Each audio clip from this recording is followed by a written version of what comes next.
السلام عليكم ورحمة الله وبركاته. الله أكبر الله أكبر الله أكبر الله أكبر.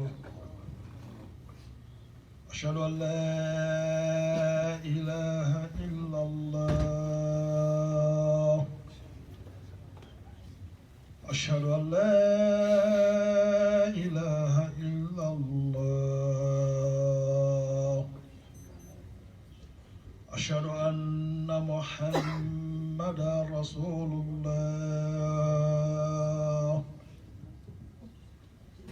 أشهد أن محمدا رسول الله. حي على الصلاة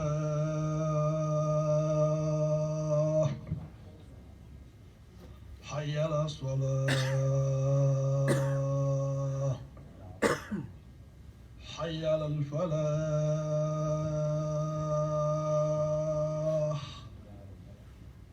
حي على الفلاح.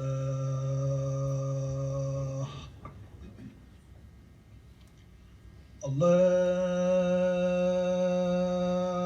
أكبر الله أكبر. لا إله إلا الله.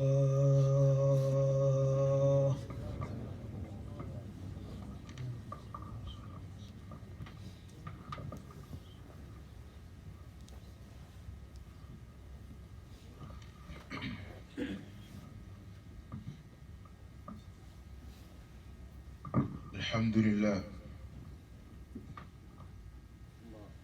الحمد لله رب العالمين، والصلاة والسلام على محمد الأمين، إمام المرسلين، خاتم النبيين، وسيد ولد آدم أجمعين، وعلى أهله وصحبه أجمعين، والتابعين إلى يوم الدين.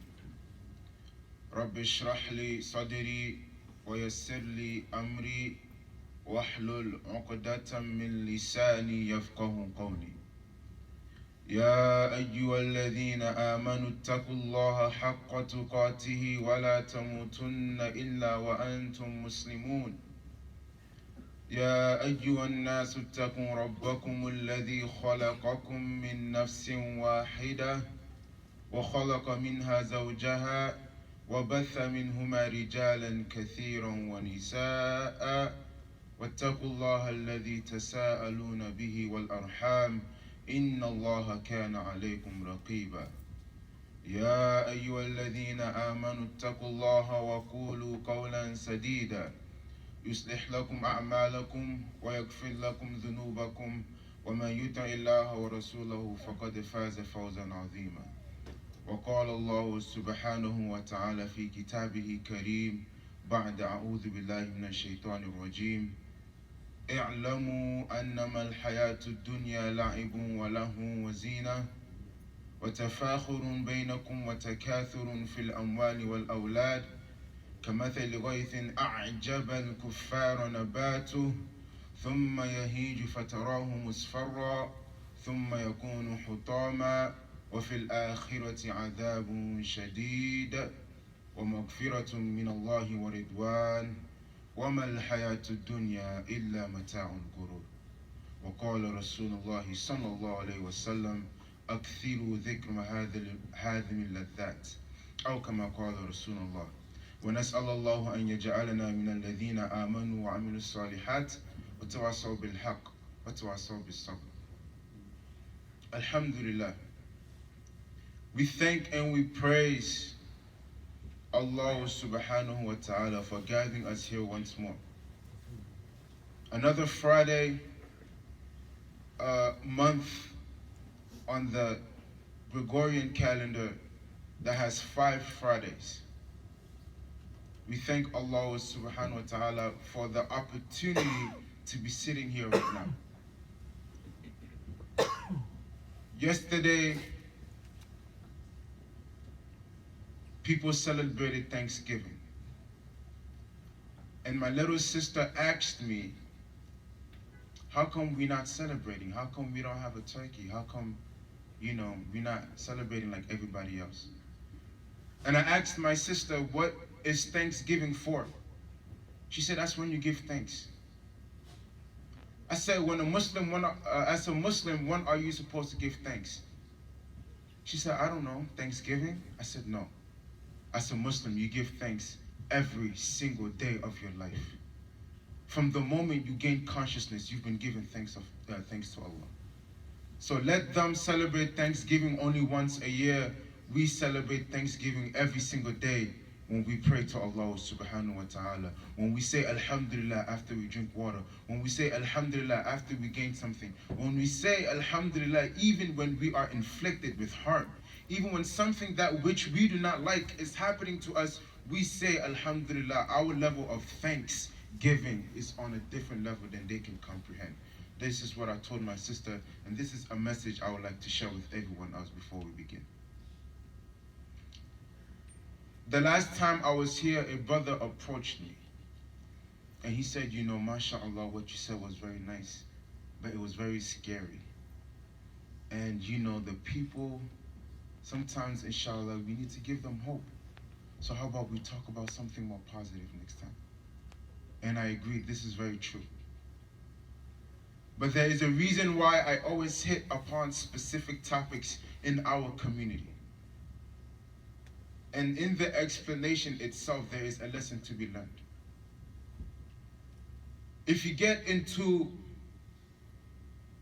the business, if I may call it, of speaking to people, of da'wah, there is a certain psychology you have to understand. Which is why even some ulama today are coming out and they are not happy per se with inviting people from outside of the community or outside of the culture to come and speak. Because the level of cultural understanding is different. Therefore, the message will not be communicated as intended. Therefore, needs may not be met.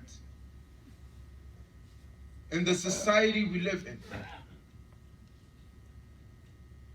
if you study psychology, there is something we have called a threshold. And for those of you who don't understand this word, the threshold is a limit that when you pass it, it activates something.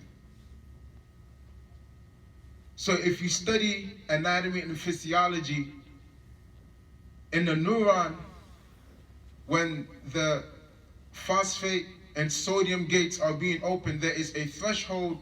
Once it passes, then electricity is conducted for it to be translated from neuron to neuron, and that is how our brain is able to send signals to the rest of our body. A threshold is a limit. If I tell you, do not pass my threshold, it means my limit is here. If you pass this limit, I will act.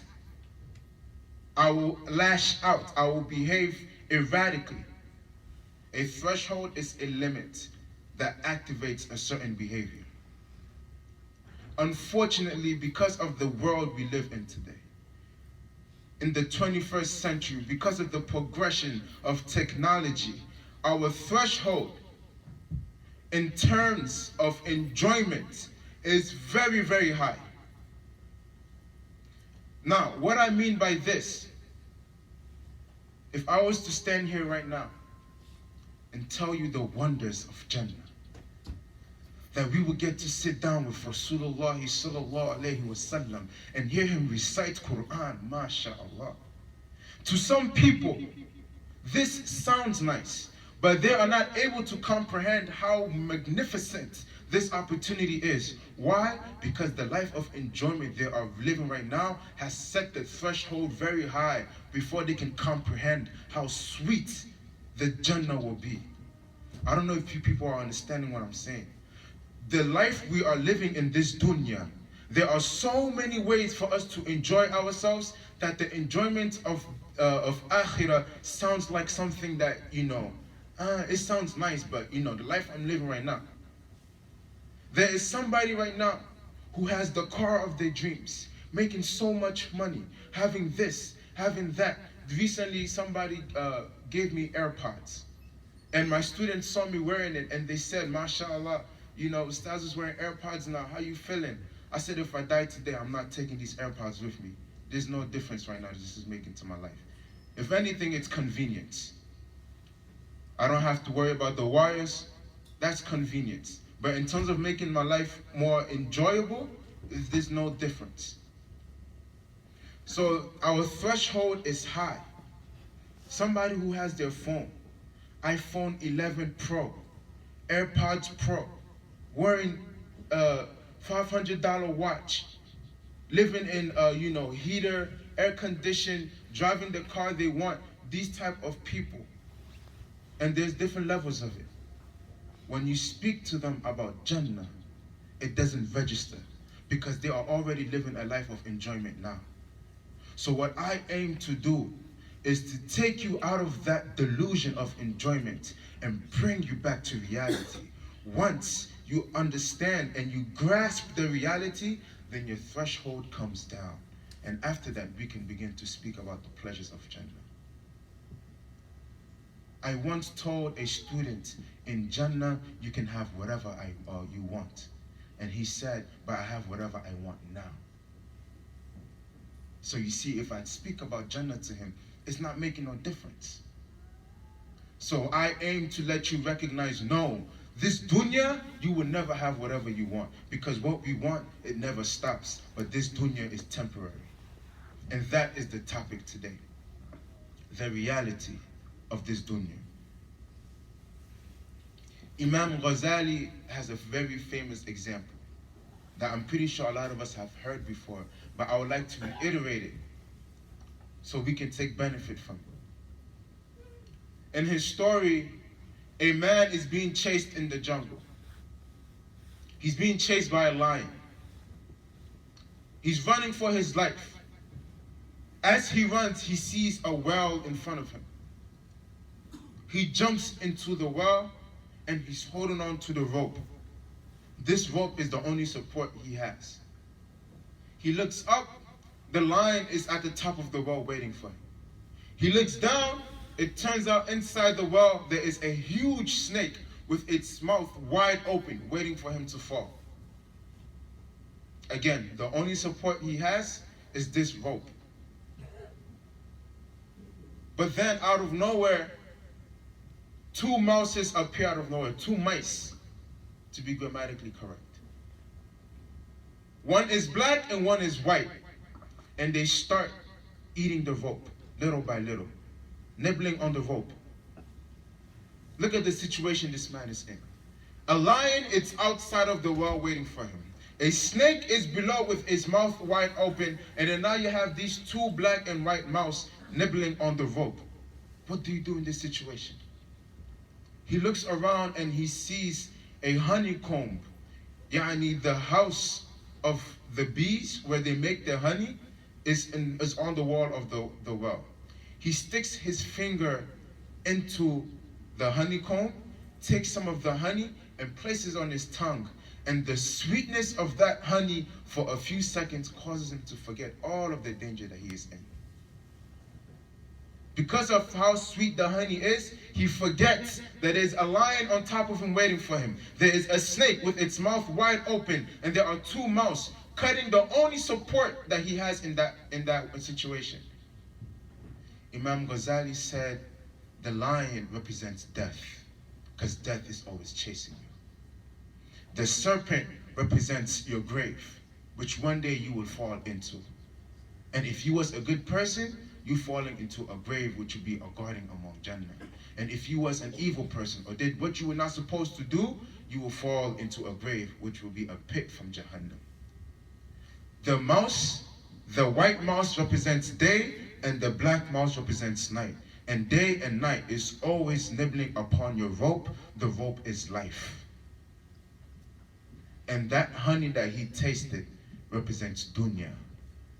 The reality of this dunya. Some of us, we taste this dunya and we forget of all of these things that is waiting for us. We forget about death. We forget about the grave. We forget that our life is temporary, that as day and night passes by, our life is getting shorter. My sister asked me, why don't you celebrate your birthday? I said, what is there to celebrate? Every year that passes by, I'm getting a year closer to my death. If we are to assume you would die on your birthday, I might die tomorrow. You telling me to celebrate that just because I turned 20 something, I need to celebrate? Now I need to be more scared. If Allah has written that I will live to be 40 years, every birthday that passes by, I'm getting closer to that 40 years. And this is the reality of this dunya. وَمَا الْحَيَاةُ الدُّنْيَا إِلَّا مَتَاعُ الْغُرُورِ. Allah Himself says, what is the reality? Or what is dunya except the enjoyment of delusion? My brothers and sisters, what are we sacrificing for this dunya? Look at this past week of your life. How much time did you give to invest in your own akhirah? And how much time did we invest in this dunya? Now don't get me wrong. This does not mean you leave dunya completely. And this does not mean we go live inside a cave and then you just pray day and night. You don't do anything concerning dunya. This is not far from the truth.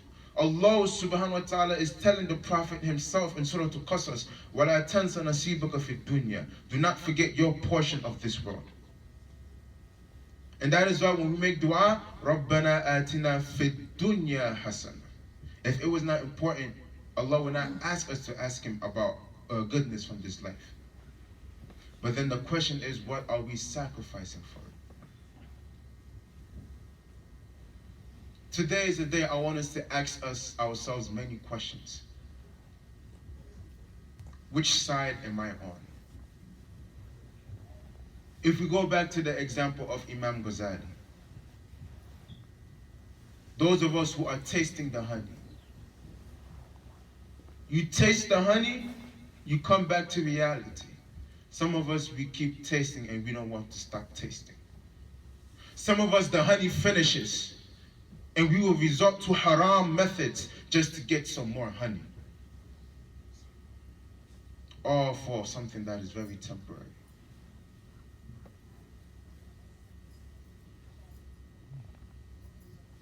وَمَا الْحَيَاةُ الدُّنْيَا إِلَّا مَتَاعُ الْغُرُورِ. There are 900 questions in the Quran. How many of them have you answered?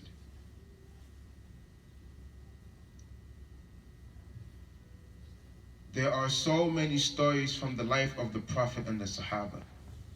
How many of them have you read? The Prophet Muhammad ﷺ came down with a guide. First of all, the Prophet Muhammad ﷺ himself, the greatest man to work the surface of this earth, is a huge gift from Allah. Just the fact that our Prophet is Muhammad, that we come from the ummah of Muhammad, that alone, on the day of judgment, we're separate. For the young people here, you know that feeling when you walk into school on the first day of school, you got your new sneakers on, you got your new book bag, you got all the pencils, pens, everything set. You feel good, you feel different. You feel different from everybody else. This is our case on the day of judgment. We will be from the ummah of Muhammad. All the other ummahs and the prophets will be looking at them. Who are these people? That is the people of Muhammad sallallahu alaihi wasallam. Allah gave us this alone, just this blessing. But are we appreciative of it? After giving us the best human being to walk this earth, Allah gave us the best gift that this world could receive, the Quran. How are we treating this gift? The greatest gift on this earth right now is on some of our shelves, collecting dust. Dust. You go to some households, you ask for the Quran, you have to blow the dust off of the Quran before you open. You ask for the Quran, now it's like, is it Did you place it at? They don't even know where it is. But if you wake somebody up from the middle of their sleep and ask, hey, where's your cell phone? They will tell you exactly where it is. Somebody will give you the coordinates on the map where my cell phone is. Somebody once said, everybody has Find My iPhone set. If you lose your phone, you can find your iPhone. Easy. Using your iCloud, your Apple account. But then what about Find Your D? Right now, if you're losing yourself, where do you go? This is the reality we are living in. And this is the reality that we must accept, understand, process, before we can begin to even speak about the positives of Jannah. If I was to stand here right now and speak about the sweetness, the blissfulness of Jannah, you think of something and you have it in front of you.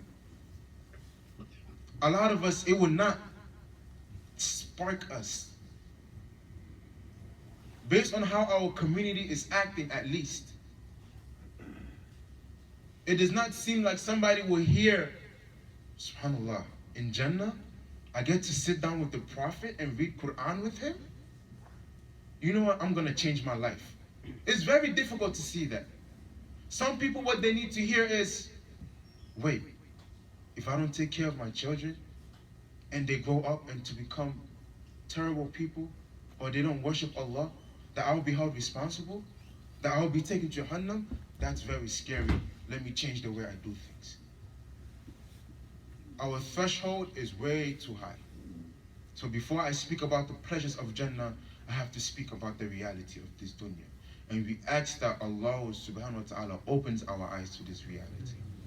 There are so many questions to ask. The Muslim youth. You know, every time I stand there, I have to speak about the Muslim youth. Every week, I learn something even more scary about the Muslim youth. This thing right here is one of the greatest inventions of mankind. But if you are not careful, it will also be our downfall. The things that a young person today can do with this, it will amaze you. With just this, somebody can build an online following, have 5 million people follow them and listen to them when they speak. MashaAllah. If you train a young Muslim, you give them and feed them the Islam that they need, and they use this to build a social media following where they are giving da'wah, and there's people doing it. Young men, young women on the internet, speaking to other young people with millions of followers, MashaAllah. There is a brother I like to follow, he's from the UK. He goes around and he's debating the people on the internet who are spreading false lies about Islam. You can use this for good. But then without the proper guidance, this will also be our ultimate source of destruction. Go on Google. There's something called Google Trends. It allows you to see the things that people are searching and what is more popular.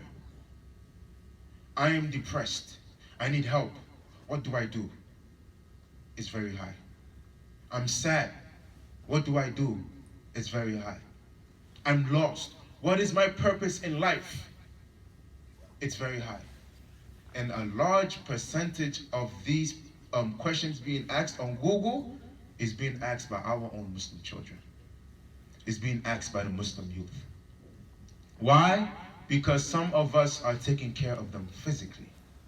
We provide for them. We give them food. We bought them phones. We pay for their school. We're taking care of their physical body, but we're not feeding their soul. And the soul, if you don't feed it, it goes out hungry, looking for answers. And if we do not provide these answers to the Muslim youth, they will be going somewhere else to get these answers. I've said this once, and I will say it so many times. If you do not become your child's best friend, somebody else will become their best friend. If you need help, who's the first person you think of? Your best friend. It's not your parents. You might think it is, but I can assure you right now, as a young man, if I get into some trouble, my parents is not the first person I'm thinking about. Why? Because I don't want to get in trouble. I don't want my father to get angry with me.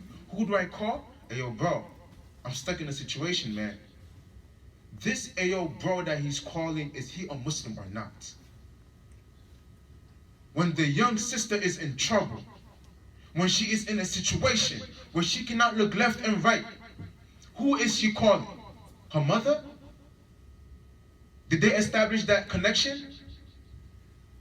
What type of relationship do they have with the mother? What type of relationship does the son have with his father? How many of us have households? Hey, Baba is coming. Everybody go into the room. The TV is turned off. As if a dictator is coming home. When it should be them waiting at the door, waiting to hug their fathers. Even at the late ages of your teenage years. وَمَا الْحَيَاةُ الدُّنْيَا إِلَّا مَتَاعُ الْغُرُورِ. The things that we are sacrificing for in this dunya, the things that we are chasing for in this dunya, and leaving behind the Muslim youth, it's not worth it. Again, if I am not coming here to speak the truth, then I have no purpose to be standing here. I have no right to stand up here if I will not tell you the truth. And my brothers and sisters, the truth is we are selling our own children. How? We focus more on work. We focus more on our financial responsibilities than our actual responsibilities of the children. Now, I'm not saying don't work. Obviously, you need to work to take care of your family. But the amount of time we give it, refusing to sacrifice, is costing us our children. Again, every week I have to deal with this in the masjid with the kids. I taught my class on Saturday. We're in Surah to Amma, and I'll be reading together as a class surah. An ayah that would take you less than like 10 seconds to read. Inna lil muttaqina mafaza hadaiqa wa a'naba. Just these two ayats, I gave it to these kids to learn. Half of them did not even learn it. They couldn't memorize it. And you know, I don't like to be harsh. I like to be understanding with my students. So I asked them, when you went home, did you not practice? I did practice. For how long? Like 1 minute. 1 minute. What would you do at home? I was on my computer. I had homework. I went to and listened to an excuse of one of my students.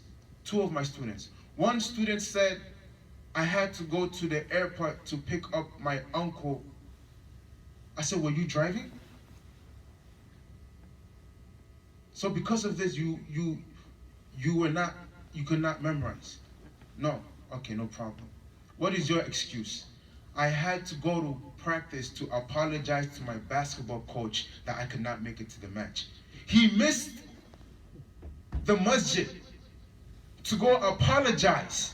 Not to go play, to go and apologize to his basketball coach. Because his basketball coach said, if you miss practice, we're kicking you out the team. And his parents was okay with it. وَمَا الْحَيَاةُ الدُّنْيَا إِلَّا مَتَاعُ الْغُرُورِ. You see how the dunya is being favored over our deen. We will wake up our children at 6 o'clock and get them ready to go to school. But when it comes to the masjid, there's always some type of excuse as to why they're late. وَمَا الْحَيَاةُ الدُّنْيَا إِلَّا مَتَاعُ الْغُرُورِ.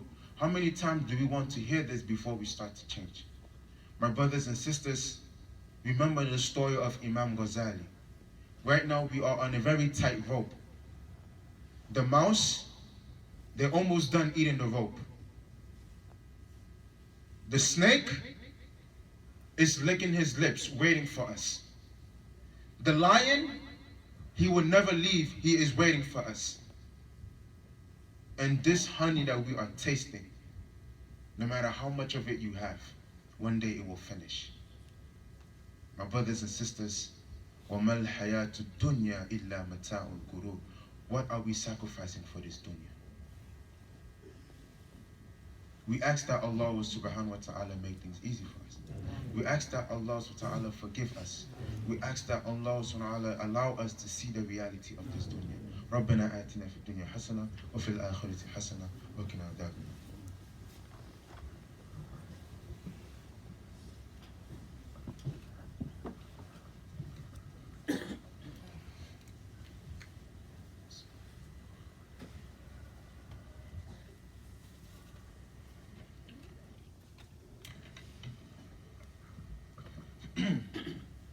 Alhamdulillah, alhamdulillah, alhamdulillah. ونسأل الله أن يغفر لنا ذنوبنا كلها. Alhamdulillah, today we spoke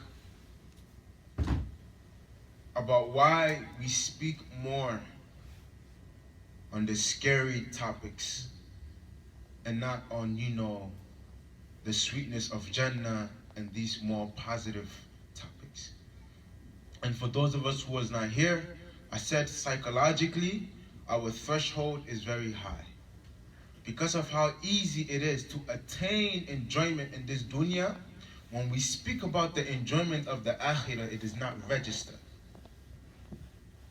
If right now you have an expensive car with your heater on, drinking your Starbucks, living your best life, and I come here and tell you to fear Allah so you can go and enjoy in dunya, without even thinking, the mind is going to process this. Well, I'm enjoying right now, so what's the rush?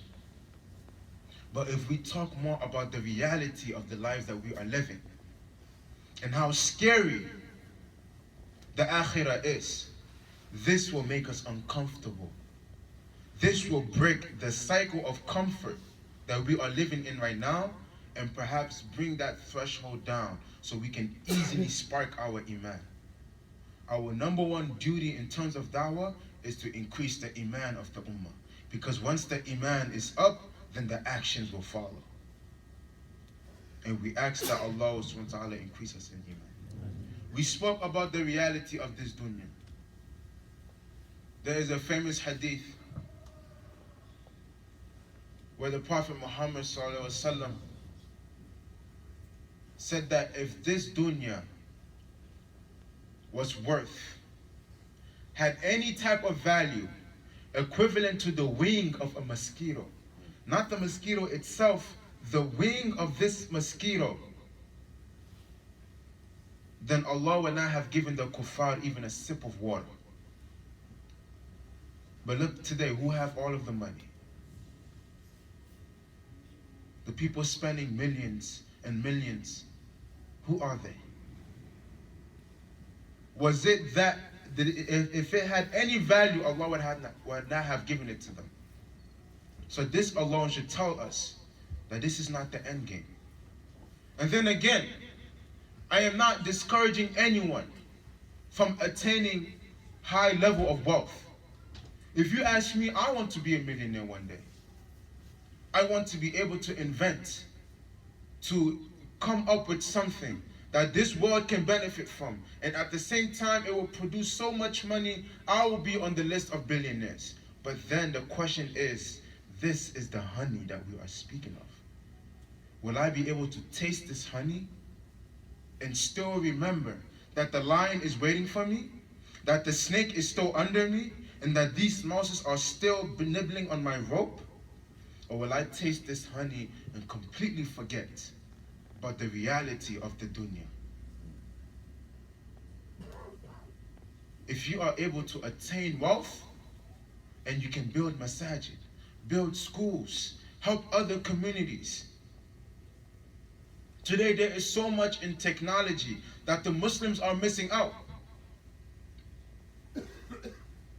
Ask all the young boys, how many of them are not playing any video games at all?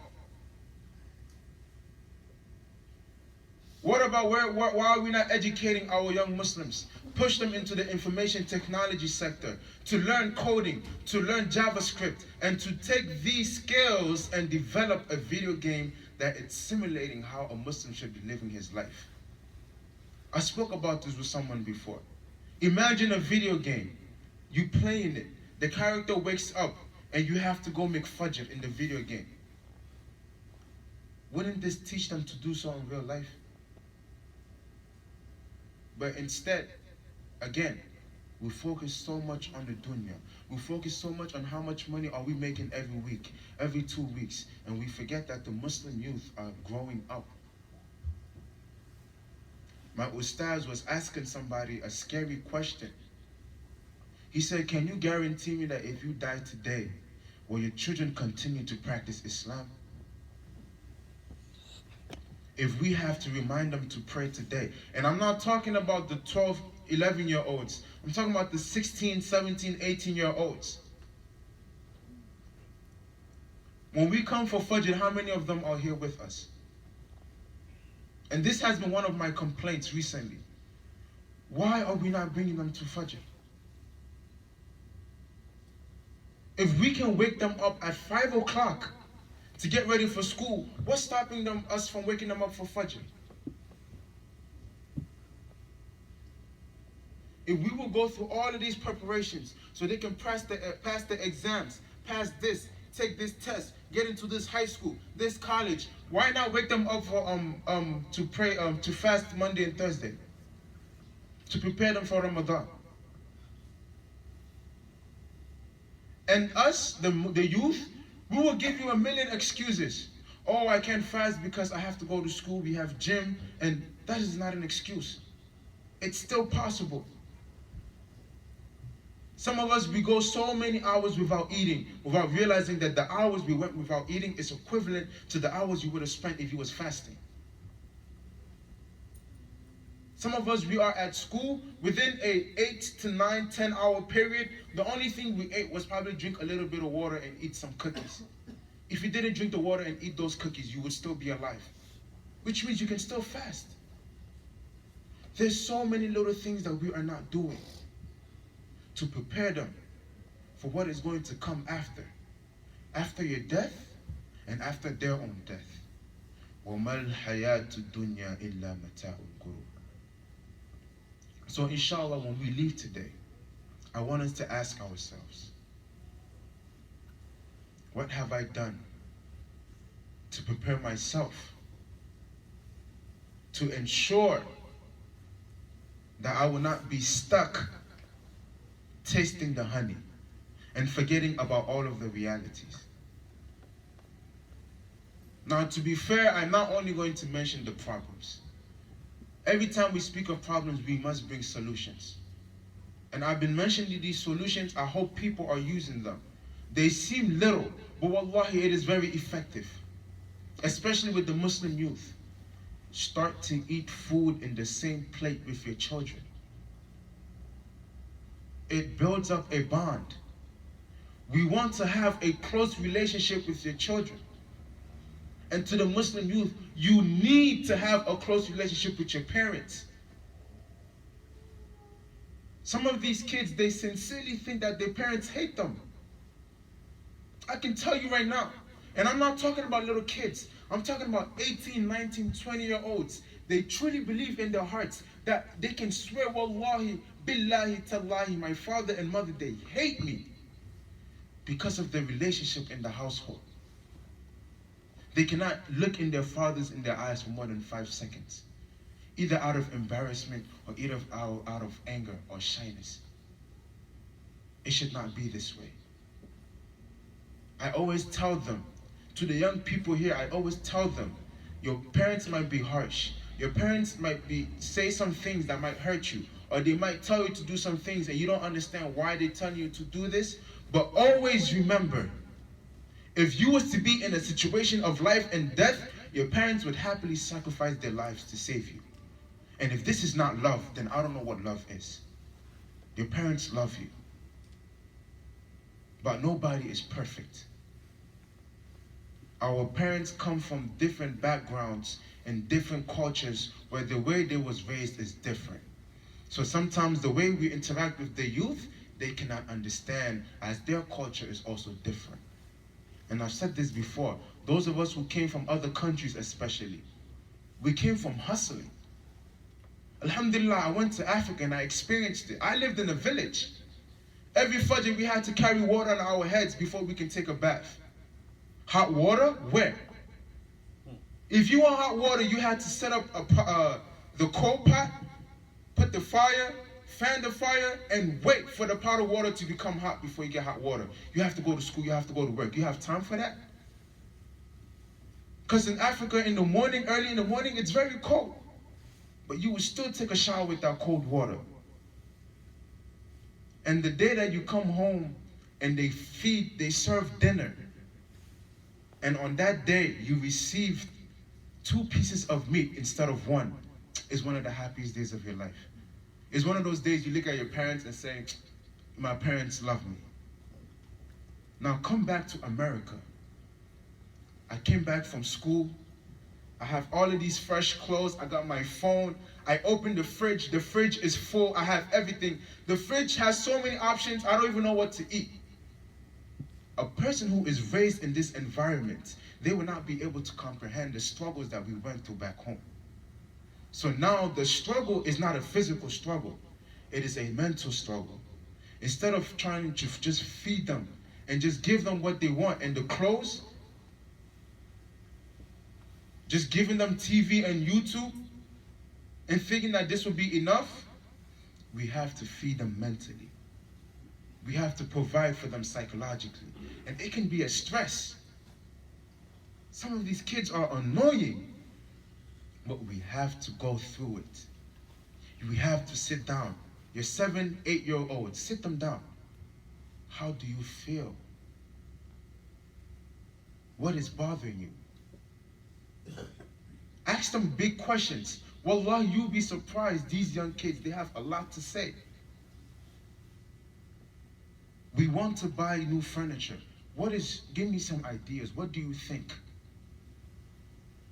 The fact that they get to express themselves with their own parents, it builds the connection. And I'm giving you the inside, secret. A lot of the Muslim youth, the reason why we don't like interacting with our parents is because we are afraid of how you guys will receive us. Meanwhile, there are people outside giving us that comfort. Unfortunately, these people are not guiding us towards the right direction.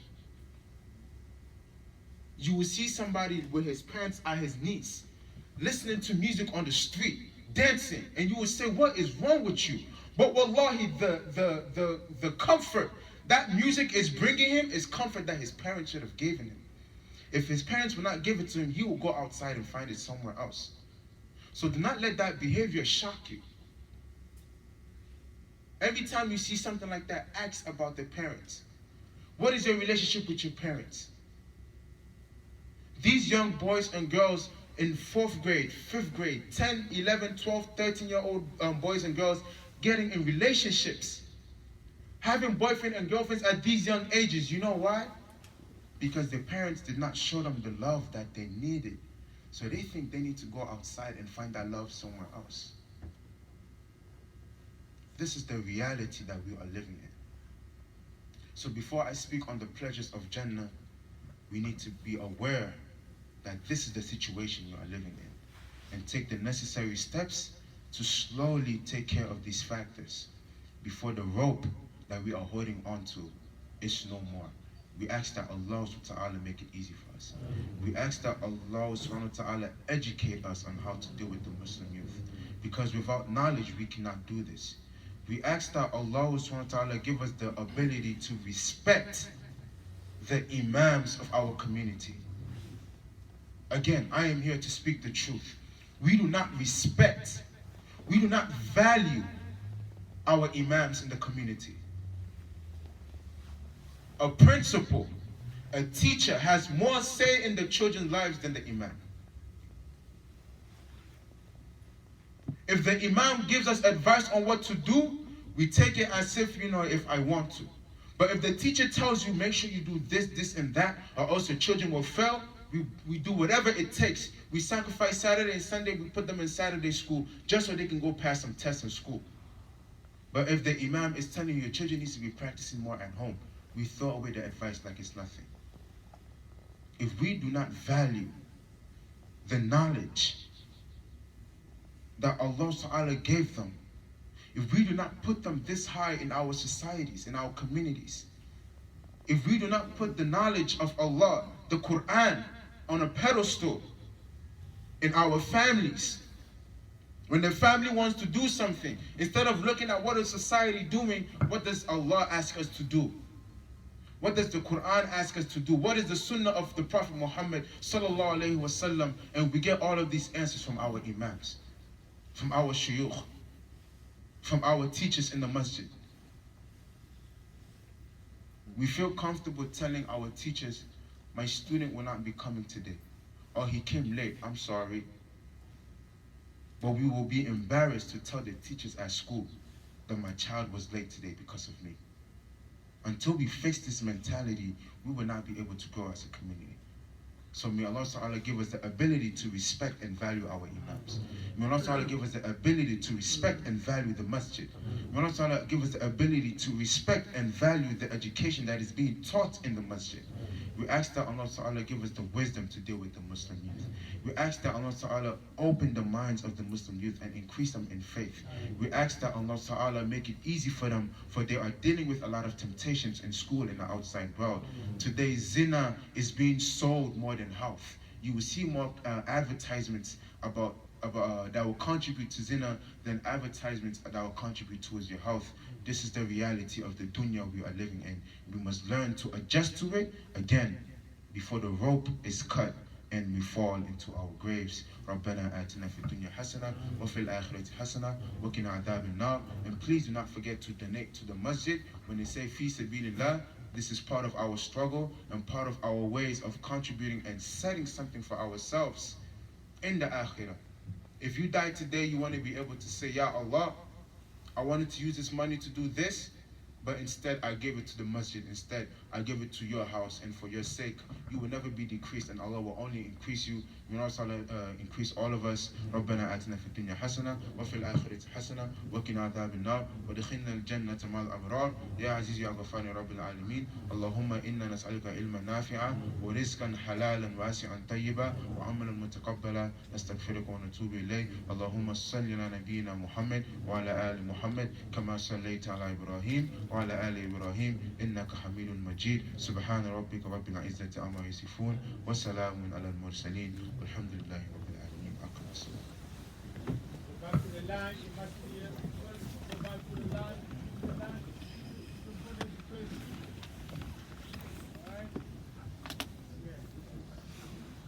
الله أكبر الله أكبر أشهد أن لا إله إلا الله أشهد أن محمدا رسول الله حي على الصلاة حي على الفلاح قد قامت الصلاة قد قامت الصلاة الله أكبر لا إله إلا الله.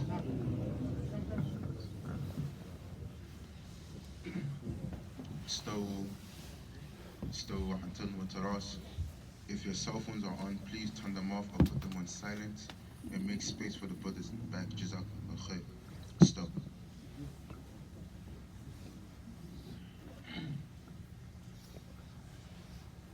Allahu Akbar.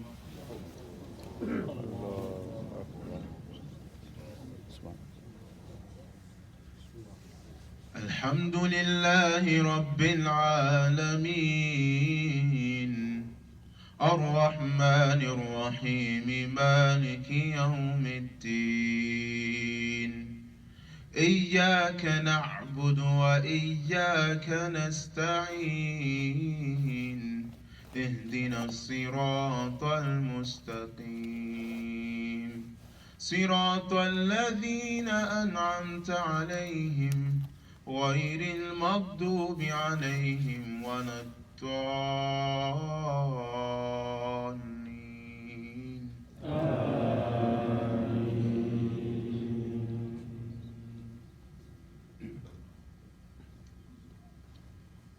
فلينظر الإنسان إلى طعامه أنا صببنا الماء صبا ثم شققنا الأرض شقا فأنبتنا فيها حبا وعنبا وقضبا وزيتونا ونخلا وحدائق غلبا وفاكهة وعبا متاعا لكم ولأنعامكم فإذا جاءت الصاخة يوم يفر المرء من أخيه وأمه وأبيه وصاحبته وبنيه لكل امرئ منهم يومئذ شأن يغنيه وجوه يومئذ مسفرة ضاحكة مستبشرة ووجوه يومئذ عليها غبرة ترهقها قترة أولئك هم الكفرة الفجرة. الله أكبر.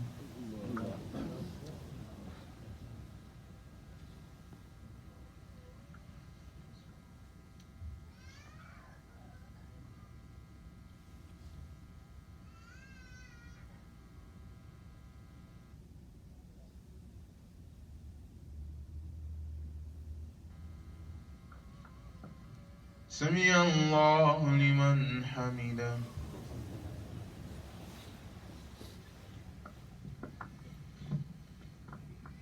الله أكبر.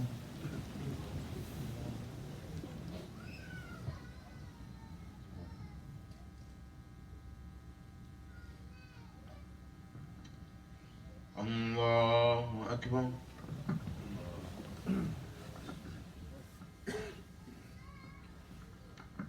الله أكبر.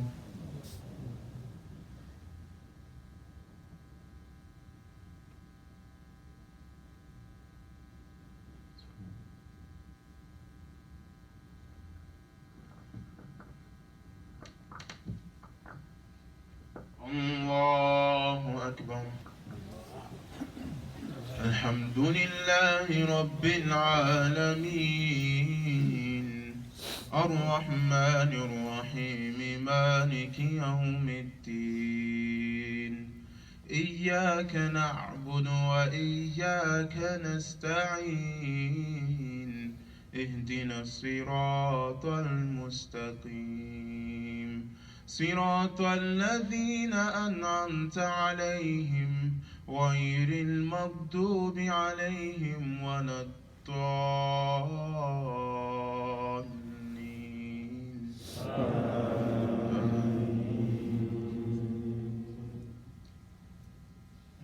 قل هو الله أحد الله الصمد لم يلد ولم يولد ولم يكن له كفوا أحد. الله.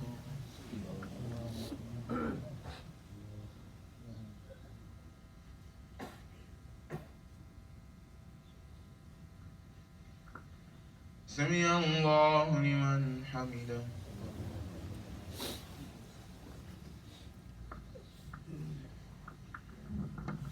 الله أكبر.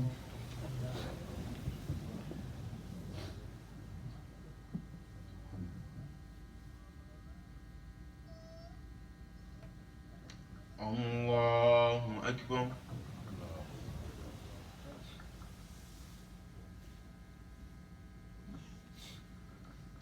الله أكبر.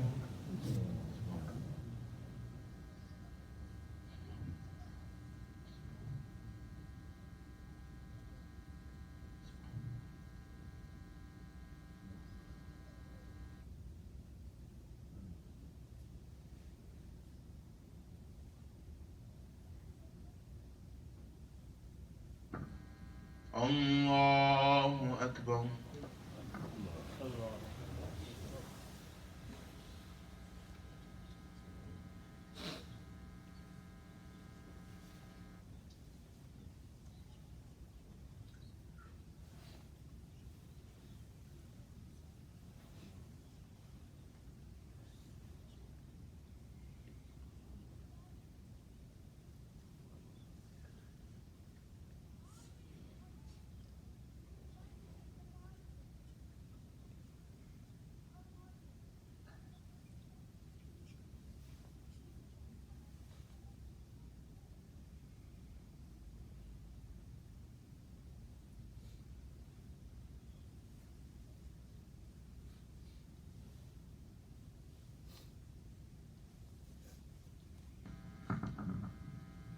السلام عليكم ورحمة الله.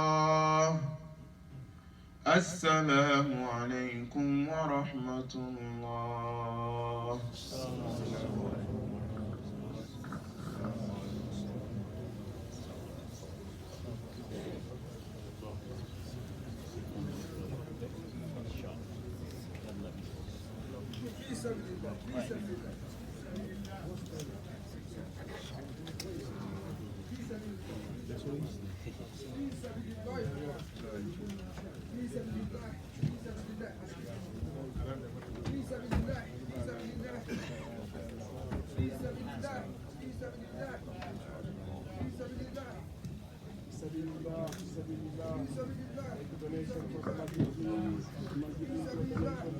Assalamu alaikum wa rahmatullahi wa barakatuh.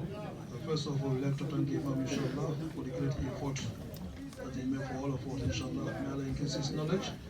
May Allah forgive our sins and accept our prayers, inshallah. Don't forget your masjid, inshallah. We come to the end of the month. So we are not tired to say this, please.